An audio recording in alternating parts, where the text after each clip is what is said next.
오늘 밤에 저희들이 이사야서 8장과 9장의 말씀을 읽었습니다. 여러분, 이사야서 8장과 9장의 말씀은 우리에게 중요한 것들을 가르치고 있고요. 또 마지막 때에 어떤 모습이 나타날 것인가를 암시해주고 예언해주고 있는 말씀입니다. 특히 여러분 9장에 가서는 예수 그리스도를 이사야가 예언하고 있음을 보게 됩니다. 평강의 왕이신 예수님이 이 땅에 오셔서 구원을 베푸실 것에 대한 내용이 나타나고 있습니다. 몇 가지를 묵상하고요. 우리가 기도하는 시간을 갖도록 하겠습니다. 여러분 성경에 보니까 이사야의 아들이 나타납니다. 우리가 7장에 보면은 아들 한 명이 나오는데요. 스알야숲이라는 아들이 나와요. 스알야숲이 나오고요. 또 둘째로 나타나는 아들이 8장 1절을 보니까 마헬살랄 하스바스라는 아들이 나타납니다. 마헬살랄 하스바스.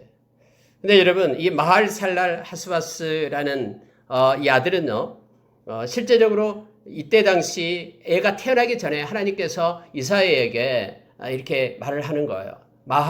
마헬살랄 하스바스라는 이름을 지어라라고 얘기합니다.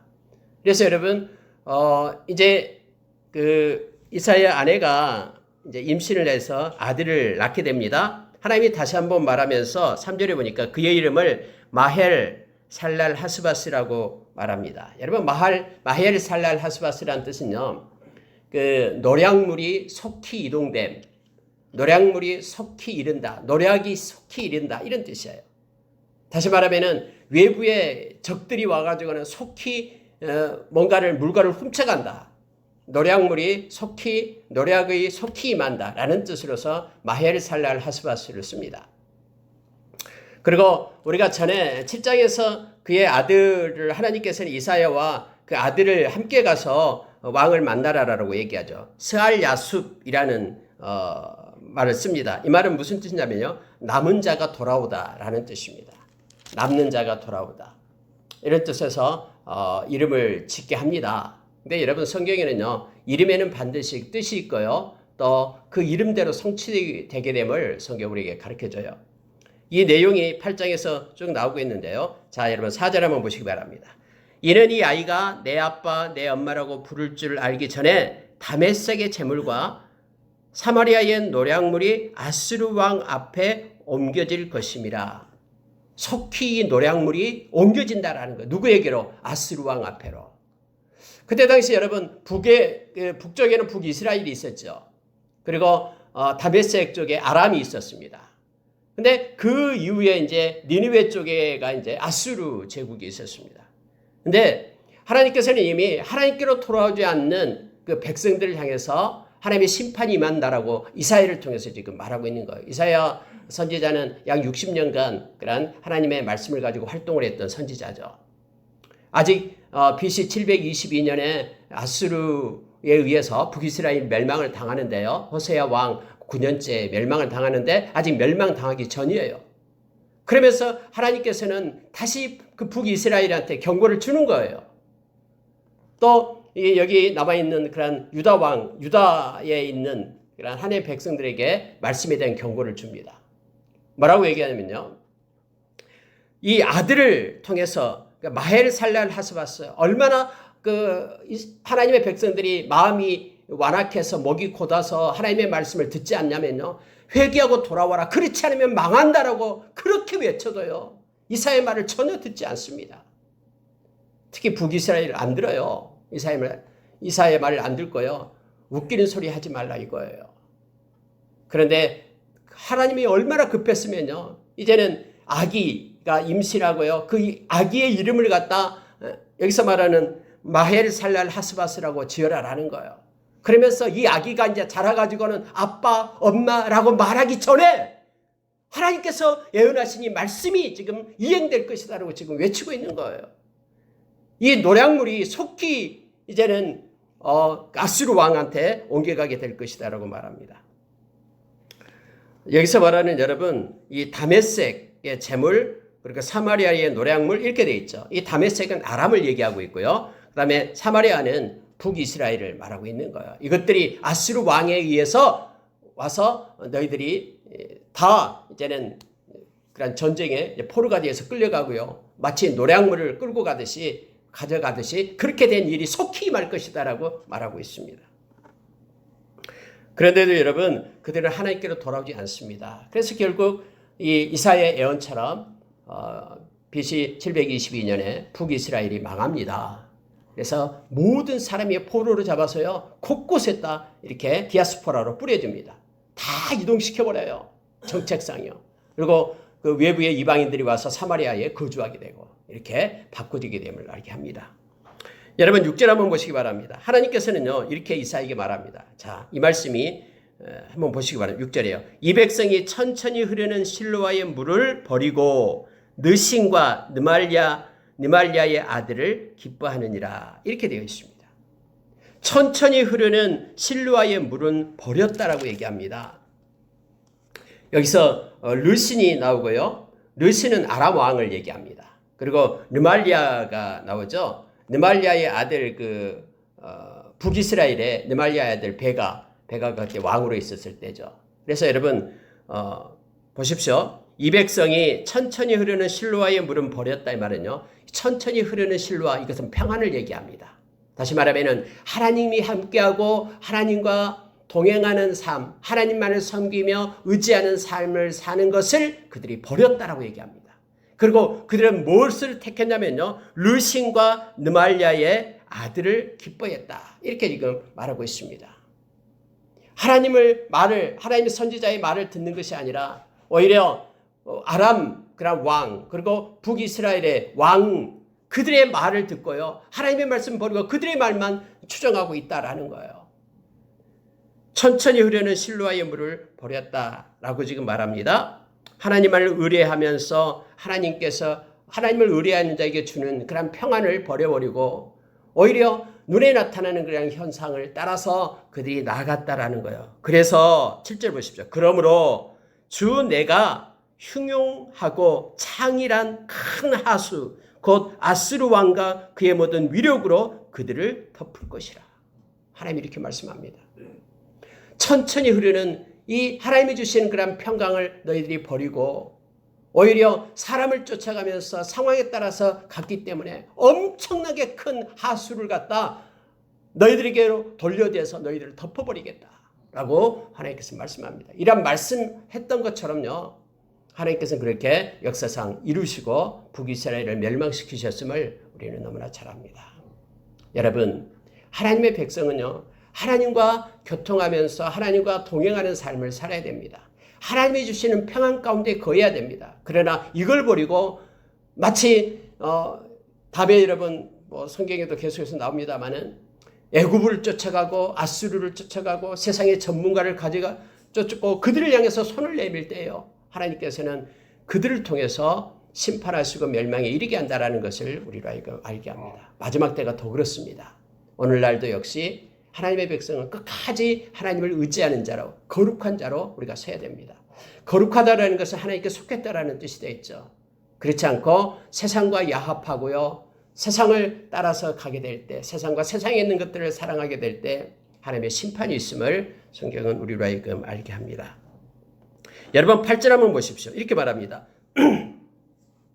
자, 7절 그 하반절에 그 모든 골짜기에 차고 모든 언덕에 넘쳐 그 하수가 그렇다는 큰 하수가요. 흘러 유다에 들어와서 가득하여 목에까지 미치리라.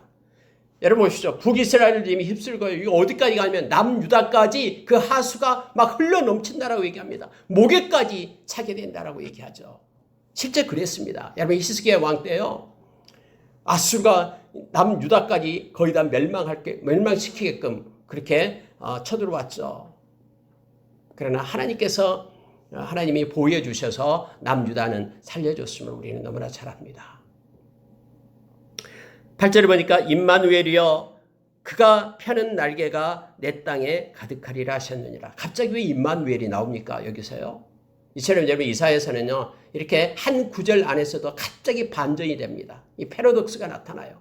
갑자기 임마누엘이요 이렇게 나타나잖아요. 막 하수가 지금 목에까지 탔다라고 얘기하는데 갑자기 임마누엘이요. 이 말은요.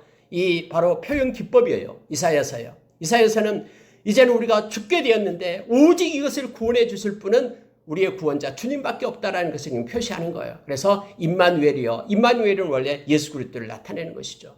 모든 것을 구원하실 분은 주님밖에 없다라는 것을 예언적인 그러한 전지자 시점에서 이 말씀을 외치고 있는 것입니다. 그리고 다음에 9장에도요. 평강의 왕 예수 그리스도에 대해서 말하고 있음을 보게 됩니다. 오직 우리를 구원할 수 없고요. 세상은 우리를 구원할 수 없지만 오직 예수님만이 그의 날개를 펴서 우리를 구원할 수 있다는 것을 한 절 안에 이렇게 삽입해서 나타내주고 있음을 보게 됩니다.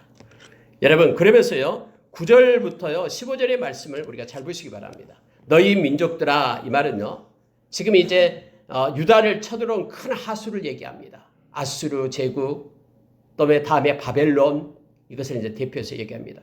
그런데 9절부터 나타나는 것은 이렇게 말해요. 동일하게 말하는 것은 끝내 패망하리라. 끝내 패망하리라. 끝내 패망하리라. 끝내 실행하지 못하리라 하면서 끝내를 씁니다. 이건 하나님의 손에 있기 때문에 하나님의 백성은 세상으로부터 함몰되지 않는다라는 거예요. 목에까지 유다 백성이 지금 목에까지 하수가 와서 그렇게 차더라도 그러나 하나님이 함께하기 때문에 구원자 되신 임마누엘 하나님이 함께하기 때문에 하나님의 백성은 끝내 패망하지 않고 하나님께서 구원을 받는다라는 거예요. 하나님에 의해서 구원을 받아. 그러면 누가 패망을 하느냐? 그러면요. 너희 민족들아 이거예요. 하나님의 백성을 치고 이 악한 세력이 우리를 짓누리러 가지만은 끝내 그들은 하나님에 의해서 그들이 멸망을 당하게 될 것이다. 이 내용이 지금 9절부터 나오고 있습니다. 이걸 여러분 잘못 해석하면 너희 민족들아 이것을 이스라엘 하나님의 백성으로 보면 안 됩니다. 보십시오. 지금 큰 하수를 얘기하는 거예요. 자, 함성을 질러보아라. 이제 우리가 승리했다. 야, 이제 끝났다. 라고 함성 질러보아라. 그러나 끝내 패망하게 될 것이다. 누구에 의해서요? 임마누엘 하나님에 의해서. 너희 먼 나라 백성들아 들을지니라. 너희 허리를 동이라. 여러분 허리를 동이라라는 것은요. 뭔가 일을 할 때 막 쓰잖아요. 막 부지런히 일하고 할 때 허리를 동이면서 막 열심을 내서 막 노력하잖아요. 아무리 너희들이 열심을 내어서 일을 한다 할지라도 그러나 끝내 패망하리라. 너희 허리에 띠를 띠라. 그러나 끝내 패망하리라. 너희는 함께 계획하라. 막 머리를 맞대고 이 난국을 타개하려고 머리를 맞대서 계획해봐라. 그러나 끝내 이루지 못하리라. 말을 해보아라. 끝내 시행되지 못하리라. 이는 하나님이 우리와 함께 계심이니라. 여러분 임마누엘 하나님이 우리와 함께 할 때요. 아무리 세상의 권세와 또 아무리 세상의 위험이 우리를 덮는다 해도 그들은 결코 승리할 수 없습니다. 왜냐하면 우리 주님이 함께하기 때문에 그렇습니다. 오늘 성경에도 역시 이는 이유를 얘기하죠. 하나님이 우리와 함께 계심이니라. 세상의 모든 것 속에 우리가 포위되어 있다고 해도 저와 여러분은 걱정할 것이 없습니다. 우리가 히브리서 13장 5절의 말씀처럼 하나님께서 우리 주님이 우리를 버리지 않고 떠나지 않습니다. 그리고 우리의 염려를 다 주께 맡기면 주님께서 돌봐주시겠다고 베드로전서 5장 7절에서 우리에게 약속합니다. 우리가 마태복음 28장 20절에서 우리 주님이 세상 끝날까지 함께하리라 라고 말합니다. 여러분 요즘에 새벽에 우리가 출애굽기를 말씀을 보고 있죠. 이제 내일 모레면 출애굽기가 끝납니다만은 거기에서 여러분 모세가 하나님 앞에 기도하는 장면이 나오잖아요. 다른 것 아무것도 젖가꿀이 흐르는 땅이다 하더라도 주님이 우리와 함께하지 않으면 우리 올라가지 않겠습니다. 주님이 우리와 함께함으로 인하여 주님이 우리에게 은총을 주신 것이 세상에 확인되는 것 아닙니까? 라고 고백을 합니다. 여러분 우리 주님이 우리와 함께하기 때문에요. 아무리 세상의 권세와 그러한 세상의 위험과 두려움 속에 우리가 놓여있다 할지라도 우리를 에워싸고 있다 할지라도 우리는 결코 망하지 않고요. 패망하지 않습니다. 오히려 그들이 멸망을 당하게 됨을 성경은 말해주고 있습니다. 요한계시록에 보면은 뒤에 나가면 보게 되죠. 19장 20장에 보면은요. 마지막에 그들이 막 엄청난 수가 하나님의 성을 에워싸면서 오잖아요. 그럴 때 여러분 간단합니다. 하늘에서 불이 내려와 그들을 살라버립니다. 그리고 모든 그러한 싸움이 끝나게 되면 우리는 너무나 잘 압니다. 주님 우리와 함께하기 때문에 우리는 당당하고 힘있게 이 어렵고 힘든 세상도 살아갈 수가 있음을 성경은 말해주고 있습니다. 그래서 여러분요, 20절 하반절에 한번 보십시오. 12절 하반절에 보니까요. 자, 그들이 두려워하는 것을 너희는 두려워하지 말며 놀라지 말고 13절 만군의 여호와 그를 너희가 거룩하다 하고 그를 너희가 두려워하며 무서워할 자로 삼으라. 하나님의 백성은요, 세상의 권세와 세상에 나타나는 것들 때문에 두려워하지 말라라고 얘기합니다. 사람들이 막 두려워서 떨고 있는 거 그거 동일하게 너희들도 두려워하지 말라라고 얘기합니다. 놀라지도 말고, 그리고 만군의 여호와 그를 너희가 거룩하다고 하고 그를 너희가 두려워하라. 그리고 무서워할 자로 삼으라. 그렇습니다. 우리는 우리 하나님을 두려워해야 됩니다. 이 두려워하다라는 것이 경외하다라는 뜻이죠. 하나님을 경외하고 하나님을 두려워해야지. 여러분 신약 성경에도 동일하게 말씀하잖아요. 예수님께서 그렇게 말했죠. 너희들의 목숨을 뺏어가는 헤아려는 자들 그건 두려워하지 말라. 너희들의 육체의 죽음뿐만 아니라 너희들이 영혼을 지옥에 던질 하나님을 두려워하라 라고 우리 주님께서 우리에게 말씀을 합니다. 여러분 우리는 하나님을 두려워하는 자이죠. 그래서 언제나 하나님을 먼저 생각합니다. 세상의 그런 권력을, 세상의 위험을 두려워하는 자가 아니다라는 걸 기억하십시오. 그 하나님이 우리를 책임집니다. 특히 여러분요, 자 17절로 내려가겠습니다. 16절부터 보겠습니다. 너는 증거의 말씀을 싸매며 율법을 그 제자들 가운데서 봉함하라. 이제 야곱의 집에 대하여 얼굴을 가리시는 여호와를 나는 기다리며 그를 바라보리라.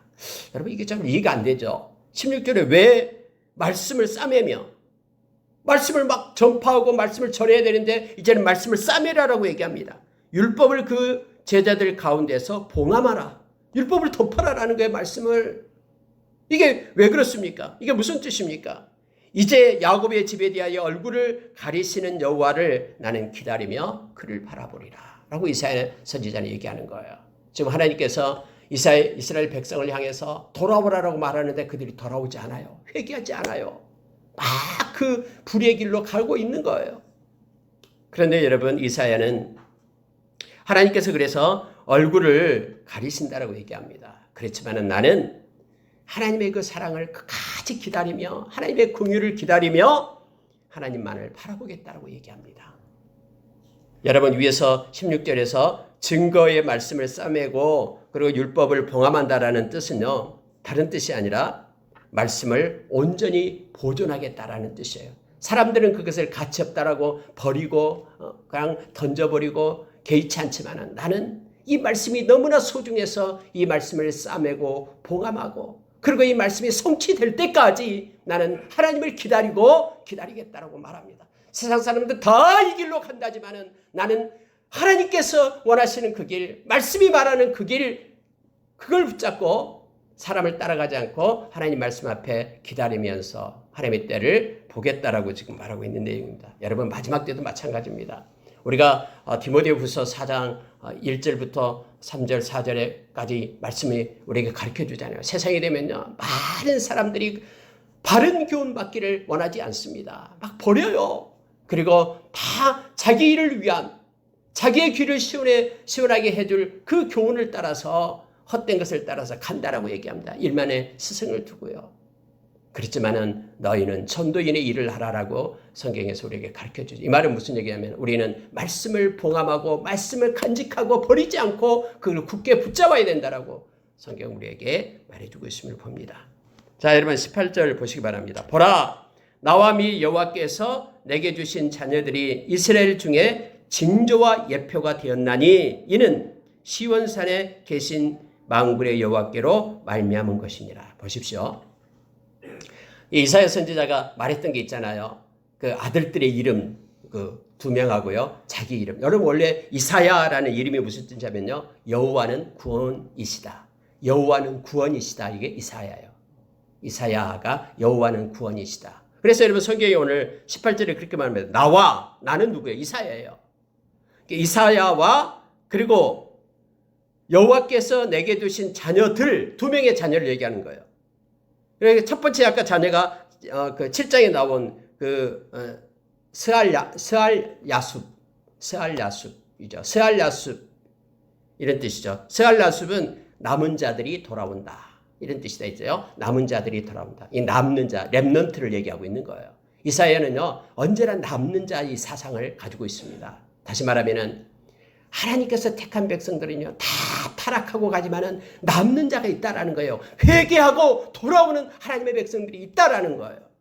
그리고 여러분, 우리가 여기서 말했던 마헬 살랄 하스바스라는 두 번째 아들이 있었잖아요. 이건 우리가 잘 알다시피 약탈과 이 노략이 속히 임한다 라는 거예요. 근데 여러분, 이사야는 오늘 뭐라고 얘기하냐면 이렇게 얘기하는 거예요. 나와 내게 주신 자녀들이 이스라엘 중에 징조와 예표가 되었나니 라고 말합니다. 이 세 가지가요. 지금 이스라엘 백성을 향해서 하나님께로 돌아오지 않는 자들은 속히 하나님의 심판이 있어가지고 너희들이 노략물처럼 약탈이 속히 임하게 될 것이다. 이것이 지금 있다라는 거예요. 그렇지만은 다 멸망하지 않고 하나님께로 돌아오는 자들, 그들은 남는 자, 하나님께서는 남는 자를 돌아오게 하신다. 그리고 이사야 구원하신다. 여러분, 이것이 바로 징표와 징조와 그리고 예표가 된다고 말합니다. 그러면서 시원산에 계신 만군의 여호와께로 말미암은 것이기 때문에 나는 이걸 믿고 하나님의 때를 기다린다라고 이사야는 지금 말하고 있는 것입니다. 여러분, 하나님의 말씀은요, 하나님의 때에 반드시 성취됩니다. 이사야처럼 하나님이 말씀하신 대로 이루어질 것을 우리는 믿고 하나님의 때를 기다리는 자로 우리도 서기를 원합니다. 자, 여러분 20절 보시기 바랍니다. 자, 마땅히 율법과 증거의 말씀을 따를지니 그들이 말하는 바가 이 말씀에 맞지 아니하면 그들이 정녕 아침 빛을 보지 못하고 이 땅으로 헤매며 공고하며 굶주릴 것이라. 여러분, 이게 무슨 뜻이냐면요, 막 어떤 사람이 막 주절거리면서 막 속잘거리는 신접한 자, 마술사한테 막 물어요. 19절에 보면 그렇게 나와요. 사람들이 이제 막 시대가 되면은 막 점집이 막 성행하잖아요. 막 어떻게 될 거냐고 점집. 요즘에도 점집 잘 된다고 그래요. 막 찾아가서 얘기를 하는 거예요. 그런데 여러분, 성경이 이렇게 말합니다. 자, 19절의 하반절을 보니까요, 백성이 자기 하나님께 구할 것이 아니냐, 산자를 위하여 죽은 자에게 구하겠느냐 하라 라고 말하는 거예요.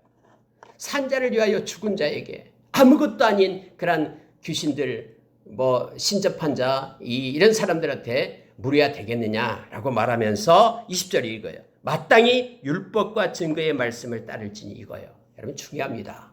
무슨 얘기냐면요, 뭐 어떤 사람이 막 꿈에 뭘 봤다, 뭐 어떤 신접한 자가 무슨 얘기를 했다, 이것 따르지 말라라는 거예요. 그러면 하나님의 백성 뭘 따라야 되냐면은 말씀의 말씀, 율법과 증거의 말씀을 따를지니 라고 말합니다. 그들의 말하는 바가 이 말씀에 맞지 않는다면, 그러니까 말씀이 캐논이에요. 말씀이 중거점이 되는 것입니다. 특히 마지막 때는 더 그렇습니다. 막 우리를 혼란스럽게 하는 수많은 일들이 나타나게 될 거예요. 그렇지만은 그 모든 것들의 잣대가 뭐냐면요, 하나님의 말씀이 됩니다. 성경에서 보면 말씀에 맞지 않으면 그들이 정령이 아침빛을 보지 못할 것이다. 그들의 말은 다 헛된 것이고 그들은 나타낸 것이 아무것도 없을 것이다. 빛을 보지 못할 것이다 라고 말합니다. 그러면서 그들은 헤매며 공고하며 굶주릴 것이다 라고 성경 말해주고 있습니다. 저와 여러분이 마지막 때가 될수록 하나님의 말씀을 붙잡고 살아야 됩니다. 말씀이 아닌 것은요, 그것은 가짜입니다. 더욱더 마지막 때는 거짓 선지자, 이 적그리스도가 나타나서 계속해서 우리를 거짓말로 유혹하고 우리를 끌고 갑니다. 뭐 막 어디를 보았다는 둥, 뭘 했다는 둥, 이런 것을 나타납니다. 그러나 말씀이 맞지 않는다면 그건 다 가짜 하나님께로 온 것이 아닙니다. 오늘 성경에서 말씀이 기준점이 될 것을 말합니다. 여러분, 9장으로 넘어가서는요, 자 2절 보십시오. 흑암에 행하던 백성이 큰 빛을 보고 사망의 그늘진 땅에 거주하던 자에게 빛이 비치도다 해서 큰 빛, 예수 그리스도를 말하고 있습니다. 여러분, 예수 그리스도 이 땅에 오시지 않았다면요, 우리는 구원 얻을 길이 없습니다. 우리가 요한복음 1장에서 빛이 이 땅에 왔다라고 얘기하죠. 자기 백성이 왔는데요, 이 어둠 속에 앉아있는 우리들은 빛을 알지 못하고 깨닫지 못했다라고 성경은 말하고 있습니다. 그러면서 여러분, 자 6절로 가겠습니다. 6절 보니까요, 이는 한 아기가 우리에게 낳고 한 아들을 우리에게 주신 바 되었는데 그의 어깨에는 정사를 메웠고 그의 이름은 기묘자라 모세라 전능하신 하나님이라 영존하신 아버지라 평강의 왕이라 할 것임이라. 그 정사와 평강이 더함이 무궁하며 또 다윗의 왕자와 그의 나라에 군림하여 그 나라를 굳게 세우고 지금 이후로 영원히 정의와 공의로 그것을 보존하실 것이라. 만군의 여호와의 열심히 이를 이루시리라 라고 성경이 말하고 있죠. 여러분 6절 7절에 여러분 이 말씀을요 묵상하면 너무너무 큰 은혜를 우리에게 줍니다. 예수님이 오시기 전 700년 전에 이사야를 통해서 예수님의 모습을 갖다 이렇게 나타냅니다. 영원한 평강의 왕으로 오신 예수 그리스도를 나타내고 있죠. 특히 여러분 예수님을 나타낼 때 이걸 묵상해 보시기 바랍니다. 예수님의 어깨에는요 정사를 메었다라고 얘기합니다. 여러분 정사를 메었다라는 것은요 통치자다라는 뜻입니다. 우리 주님은요 뒷짐짓고 구경만 하는 분이 아니에요. 우리의 삶 가운데 개입하셔서요 우리와 함께 하시고 또 우리를 이끄시고 인도하신 주님이십니다. 그분은요 성경에 기묘자라고 얘기하죠. 여러분 기묘자는 예수 그리스도의 이름이에요. 기묘자라는 것은요 놀라운 일을 행하시는 분이다 라는 것을 말하고 있습니다. 놀랄 만한 자, 기묘자, 놀라운 일을 행하시는 분, 인간의 한계를 초월해서 놀라운 존재, 그 신적 존재를 나타낼 때에 기묘자라고 얘기합니다. 예수 그리스도는요, 우리를 향한 놀라운 계획을 가지고 있을 뿐만 아니라요, 그분은 놀라운 일을 행하십니다. 여러분 빌립보서 4장 6절 보시기 바랍니다. 우리 가운데 염려가 있고 근심이 올 때요, 나는 염려를 중지하라라고 얘기하죠. 그러면서 중지할 때 어떻게 하면 중지할 수 있냐 그러면은 모든 일에 기도와 간구로 감사함을 하나님께 기도하면 모든 지각에 뛰어난 하나님의 평강이 우리의 마음과 생각을 지키시리라고 성경에 말합니다. 바꿔 얘기하면 이거예요. 우리가 생각지도 않은 그런 놀라운 일들이 우리 주님으로부터 일어난다니까요. 그래서 모든 일을 행하시는 이제는 끝났다. 사면초가 상태에 있다라고 말할 그때에 우리 주님의 이름을 부르고 주님께 맡기기만 하면 그분은 놀라운 일을 행하시는 기묘자십니다. 그분이 우리의 주님이심을 말합니다. 여러분 모사라고 얘기합니다. 여러분 모사는 뭡니까? 지혜로운 그런 책사를 얘기할 때 모사라고 얘기하죠. 우리가 여러분 고린도전서 1장 30절에서요. 예수님만이 우리의 지혜가 된다고 얘기했습니다. 그리고 여러분 야고보서 1장 5절에 보면은 지혜가 부족하거든 모든 사람에게 후히 주시고 끊이지 아니하시는 하나님께 구하라라고 얘기합니다. 예수님은 우리의 지혜십니다. 예수님을 의지하고 맡기면은요, 그분이 모든 문제를 해결하십니다. 그래서 예수님은 우리에게 두 어깨의 정사를 매시는 그분은 통치자시며 그분은 아름다운 일, 놀라운 일을 계획하시고 이루시는 놀라운 자, 또 기묘자시며 모든 문제를 해결하시는 모사가 되십니다. 뿐만 아니라 예수님은요 전능하신 하나님이라고 얘기합니다. 여러분 전능하신 하나님이셔요. 뿐만 아니라 영존하신 아버지라고 얘기합니다. 영원히 계시는 우리 주님이셔요. 또한 평강의 왕이라고 얘기합니다. 여러분 우리가 요한복음 14장 27절에 보면은요 너희는 주님이 그렇게 말합니다. 주님이 주신 평안을 주님은 가져라라고 얘기하죠. 세상이 주지 않는 평안, 세상과 같지 않는 평안, 오직 우리의 마음 가운데 평강과 우리 가운데 기쁨을 주시는 분은 우리 주님이셔요. 세상으로부터 모조품, 가짜 기쁨, 가짜 행복을 가지고 우리는 살아서는 안 됩니다. 이것으로부터 우리가 주님으로부터 받은 평강, 주님이 평강의 왕이시다라고 우리에게 가르쳐주고 있습니다. 히브리서 12장에 보면은요, 하나님께서 우리에게 자꾸 책망을 하신다고 얘기하죠. 어떤 일을 잘못했을 때 때로는 책망합니다. 그 책망하는 이유를 갖다 세 가지를 얘기하잖아요. 하나는 뭐냐면은 우리로 하여금 하나님께 속한 거룩한 자로 세우기 위해서. 세상에 속한 자가 아니라 세상을 따라가는 자가 아니라 하나님께 속한 거룩한 자. 두 번째는 여러분 우리가 우리의 의를 가지고 사는 것이 아니라 하나님의 의를 따라 살게 하기 위해. 그래서 인생이 의미가 있고 인생이 허망한 인생이 살지 않도록 하나님께서 행하기 위하여 우리를 책망한다고 얘기합니다. 그리고 또 하나가 있습니다. 바로 평강 때문에 그래요. 하나님이 주시는 평강을 가지고 살라라고. 세상의 모조품, 가짜 기쁨을 가지고 살지 말라라고 우리를 책망하신다고 얘기합니다. 주님이 평강의 왕이십니다. 주님은 정사를 메었고요. 기묘자, 모사, 그리고 주님께서는 전능하신 하나님, 영존하신 아버지, 그분은 우리에게 사랑을 주고 긍휼을 베풉니다. 뿐만 아니라 평강의 왕이시다라고 성경 말합니다. 그 좋으신 주님을 묵상하고 주님과 동행하는 삶을 사는 우리가 되기를 원합니다. 여러분, 그리고요, 이제 8절부터 21절까지 나타나는 것을 잠깐 보고 이제 마치겠습니다. 반복적으로 3번 이렇게 나온 것이 있는데 그게 뭐냐면요. 자, 12절의 하반절에 한번 보십시오. 그럴지라도라는 단어가 나와요. 그럴지라도 여호와의 진노가 돌아서지 아니하며 그의 손이 여전히 펴져 있으리라. 자, 17절 하반절에 보니까 그럴지라도 여호와의 진노가 돌아서지 아니하며 그의 손이 여전히 펴져 있으리라. 21절 중간에 보면요. 그럴지라도 여호와의 진노가 돌아서지 아니하며 그의 손이 여전히 펴져 있으리라. 라는 이 구절이요. 3번 반복해서 나옵니다. 여러분, 여호와의 진노가 돌아서지 아니한다. 이 말은요. 여호와의 진노가 계속된다라는 걸 얘기하죠. 여호와의 손이 펴져 있다라는 것은요. 하나님이 일하신다라는 뜻이에요.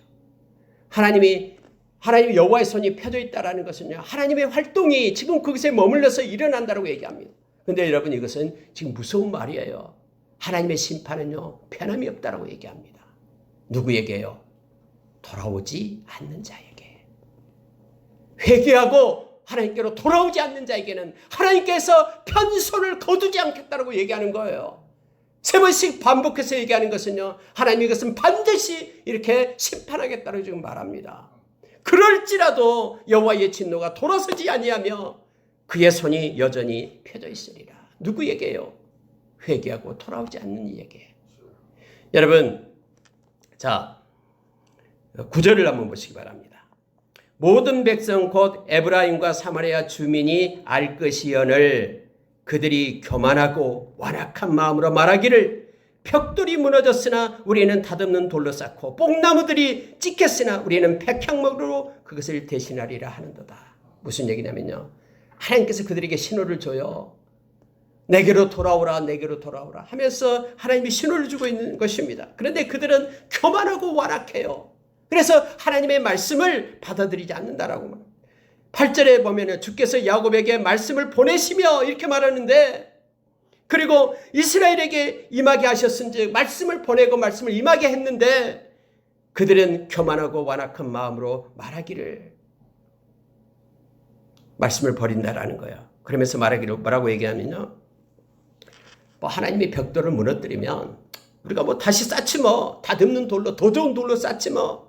하나님께서 뽕나무를 찍어서 뽕나무가 없어진다 그러면은 우리는 뽕나무보다 더 좋은 백향목으로 그것을 대신하지 뭐 하면서요. 하나님의 진노에 대해서 그들이 우습게 알아요. 하나님이 신호를 줬는데도 속히 회개하고 하나님께로 돌아와야 되는데 그렇지 않다라고 얘기합니다. 그러므로 11절에 보십시오. 여호와께서 르신의 대적들을 일으켜서 그를 치게 하시며 그의 원수들을 격동시키시리니 앞에는 아람 사람이요 뒤에는 블레셋 사람이라. 그들이 모두 입을 벌려 이스라엘을 삼키리라. 그런 하나님의 진노가 임한 것을 나타나요 지금. 그러면 빨리 회개하고 하나님께로 돌아와야 되는데 그럴지라도 그들이 돌아오지 않는다라는 거예요. 그래서 하나님께서는 여전히 진노가 돌아서지 아니하며 손이 여전히 펴져 있으리라 라고 말합니다. 자, 13절에 그게 정확히 말합니다. 보십시오. 그리하여도 그 백성이 자기들을 치시는 이에게로 돌아오지 아니하며 만군의 여호와를 찾지 아니하도다. 여러분, 이러한 환난을 주고요, 하나님이 책망을 해도요, 하나님이 치셨다라고 얘기하는 거예요. 치시는 이에게도 돌아오지 않는다라고 얘기합니다. 만군의 여호와를 찾지 않는다. 그래서 이제는 하나님께서요, 머리와 꼬리를 갖다, 머리와 꼬리 또 종려나무 가지와 갈대를 끊으시겠다라고 얘기합니다. 이 머리와 꼬리를 얘기할 때 이걸 얘기하는 거예요. 머리는 장로를 얘기하고 존귀한 자, 꼬리는 거짓말을 가르치는 선지자. 이제는 그 우두머리를 다 하나님께서 끊겠다라고 얘기합니다. 치겠다라고 말하는 거예요. 백성을 인도하는 자가 그들을 미혹하니 인도를 받는 자들이 멸망을 당하는도다 하면서 그들을 하나님이 치겠다라고 말합니다. 그렇지만은 그 백성이 모두 경건하지 아니하며 악을 행하고 모든 입으로 망령되이 말한다고 말합니다. 여러분, 그렇게 해도 돌아오지 않을 때 하나님께서는요, 돌아올 때까지입니다. 그래서요, 편손을 거두지 않겠다고 말합니다. 이것은 하나님의 사랑에서 나온 것입니다. 끝까지 하나님은 포기하지 않고요, 한 명이라도 돌아오기를 기다리고 있는 거예요. 여러분, 베드로후서 3장 8절의 말씀, 하루가 천년같이 천년이 하루같이 주님의 오심의 강림을 기다리고 있는 이유가 바로 회개하고 한 생명이라도 돌아올 것을 원하고 있다라고 말하고 있죠. 조롱하는 자들은 나타나서 어제 하늘과 오늘 하늘이 똑같다라고 얘기하죠. 그러나 그들이 말씀으로 그것이 지어진지를 알지 못한다라고, 주님이 오시겠다라는 것도 말씀으로 행하셨다라고 베드로 사도는 우리에게 가르쳐줘요. 그러면서 이제 주님이 오실 것을 나타내고 있음을 보게 됩니다. 하나님의 때예요. 주님은 기다리고 있습니다. 그의 손을 펴고, 그리고 회개하고 돌아올 때까지 기다리고 있음을 보게 됩니다. 계속했어요. 20절에 보니까 오른쪽으로 움킬지라도 줄이고 왼쪽으로 먹을지라도 배부르지 못하여 각각 자기 팔의 고기를 먹을 것이며 자기의 팔을 뜯어먹고 있다라고 얘기합니다. 그러한 상태까지 가버려요. 그러나 그들이 돌아오지 않습니다. 므낫세가 에브람을 치고요, 에브람이 므낫세를 먹을 것이요, 그들이 합해서 유다를 치리라. 막 동족 간에 막 전쟁이 일어나고요. 이 모든 것들이 하나님께로부터 나왔다라는 거예요. 뭐 때문에요? 그들이 회개하지 않고 하나님의 말씀을 붙잡지 않고 버렸기 때문에, 교만하고 완악해서 하나님의 말씀에 순종하지 않았기 때문이라고 얘기합니다. 그래서 그렇게 할지라도 하나님의 진노는 돌아서지 아니하고요, 하나님의 팔은 끝까지 펴 있을 것이다. 언제까지? 그들이 돌아올 때까지. 그래서 돌아오지 않으면 이제 마지막으로 하나님의 심판이 임하게 됨을 알게 합니다. 그래서 여러분, BC 586년에 바벨론에 의해서 유다가 망하게 됩니다. 궁극적으로. 그래서 또한 이게 예언세기 때문에 이것이 또 마지막 때를 나타내고 있는 것이죠. 마지막 때도 이렇게 망합니다. 우리가 여러분, 노아의 홍수 사건도 역시 동일하게 그렇게 망했듯이요, 마지막 주님 강림하실 때도 끝까지 주님은 돌아오기를 기다리면서, 회개하고 돌아오기를 기다리면서 손을 펴고 있는데 그들은 돌아오지 않습니다. 물론 돌아온 자, 회개하고 돌아온 자, 그들은 이제 아까 얘기했던 남는 자, 그래서 그들에게는 구원이 임하게 될 것이다. 이게 이사야서의 주요한 내용으로 나타나고 있음을 보게 됩니다. 말씀을 마치겠습니다. 여러분, 저와 여러분이 특히 여기서 나타나는 예수 그리스도의 그러한 모습을 우리가 보기를 원합니다. 그리고 우리의 삶 가운데 살아계신 그 주님과 함께 겸손히 동행하기를 원합니다. 그분은 통치자여가지고요, 우리의 삶 가운데 개입하십니다. 그래서 늘 기도할 때 주님, 오늘도 나의 삶 가운데 개입해 주십시오. 이 기도를 우리 하기를 원합니다. 그분은 놀라운 일을 행하시는 기묘자 되십니다. 하나님, 내 인생에 크고 아름다운 일을 행해 주십시오. 우리 교회에도 하나님의 놀라운 일을 행해 주십시오. 이 기도를 우리가 드리기를 원합니다. 우리 여러분이 힘들고 어려운 거 있습니까? 모사 되시는 주님께 맡겨보십시오. 말씀의 약속처럼 그분은 가장 좋은 걸로 해결해 주실 것입니다. 다시 찾아오지 마시고요. 그분은, 우리 주님은 전능하신 하나님이십니다. 능력의 하나님이셔요. 뒷짐짓고 구경하고 계시는 구경꾼이 아니에요. 그분은 충분히 모든 것을 다 행하실 수 있습니다. 그분의 영존하신 아버지이기 때문에요, 사랑이 많고요, 인자가 무궁하십니다. 우리 주님은요. 그리고 우리 가운데 마음의 평강과 기쁨을 주시는 분이 우리 주님이심을 기억하면서 늘 주님과 동행하는 삶 사는 저와 여러분 되기를 원합니다. 함께 기도하겠습니다.